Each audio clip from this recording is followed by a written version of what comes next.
Hello everyone, welcome to the Microsoft Fabric Practical Implementation Series. This is our third video where we demonstrate the use of Microsoft Fabric to guide the launch of a new business. I'm Easy E of Murdoch Martin Consulting, where we make cloud technology easy. If you're not familiar with Microsoft Fabric, the data engineering experience is where you will design, build, and operate systems for managing large volumes of data. The foundation of the data engineering experience is built on Apache Spark and other Microsoft technologies. In the next 5 minutes, I'll walk through an introduction of using notebooks in Microsoft Fabric. This video is intended for people who are new to Apache Spark and Microsoft Fabric.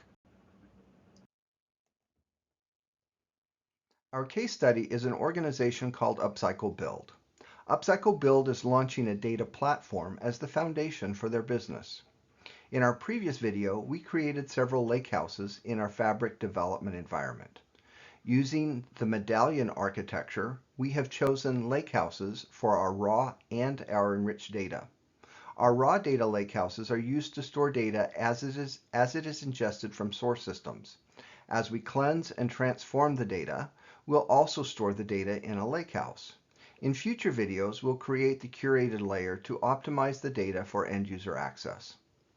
This video will highlight some of the basics for using Spark in notebooks. In a notebook, we will manage data using data frames and schemas. We'll explore some native Spark functions, and then we'll write the data to a delta table in a lakehouse. So let's begin by logging in as a data engineer.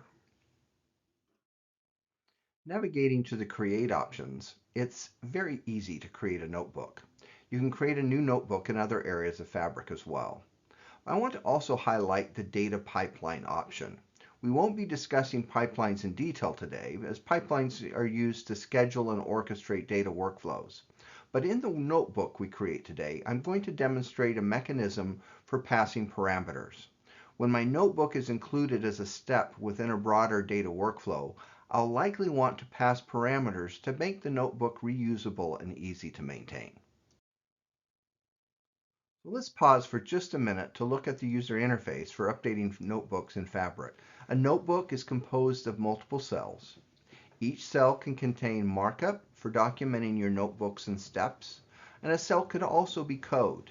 Within a single notebook, you can specify the language to be used for each individual cell. So let's start talking about data frames. Data frames can be thought of as an in-memory table. When you do this, when you're creating a data frame, you can also use an implied schema where Spark will try and identify the type of data in the column, and it will create that using an implied schema. But I think it's important to start early thinking about custom schemas. There's a couple reasons why custom schemas are important. One is if you're dealing with a large data set, you can have data anomalies in lower rows, and so sometimes you won't get the correct data type if you're using an implied schema. And using an implied schema does have a performance overhead, and that translates into dollars. And one of the biggest ones that I found, especially when you're reading from CSV files, CSV column headers will often have spaces or special characters, and that causes a problem. So in this example, what we're creating is a date dimension table, and I've created a number of rows which have the date, the day of year, day of week, month of year, month name, etc. And I've just kind of created that just inline for this example. To create the data frame, we're going to use this command, which is the Spark create data frame. And within that command, I'm going to specify where am I going to get the data from and where am I going to get the schema. And we see the output of the Spark. So we're going to expand on this working with the data frame, and in this case what we're doing is replacing the actual fields that I had in the columns with just a list of dates, and I'm going to use functions to calculate the other fields. Now, now let's further evolve our thinking here, and I'm going to start introducing parameters, which is useful if I'm going to embed this notebook within a pipeline. And so within that, I may want to pass a set of parameters, and in this case, I'm passing the begin date and the end date as parameters, which I can then use in my cells below. So here I'm doing. So our final solution looks like this. We're going to receive a beginning end date, pass as parameters from a pipeline, and then based upon that, we're going to create a sequence of dates and calculate the formulas.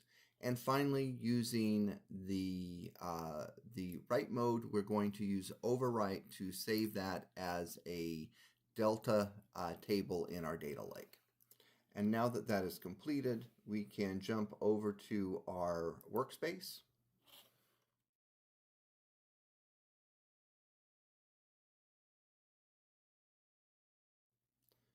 And here in the table section, we'll be able to see our data. If we click on the data here, we can have a preview of the data. Or going over to the SQL endpoint, we can use SQL to query any of the information in our Delta table. And this concludes the video for getting started with notebooks in Microsoft Fabric. In this video, we created a notebook, used Python to create a date dimension table, and then wrote the date dimension to our lakehouse in Delta table format. Stay tuned for the next episode where I continue the role of a data engineer. In the upcoming videos, we will work with Spark to ingest raw data into our lakehouse. We will then enrich the data and transform the data.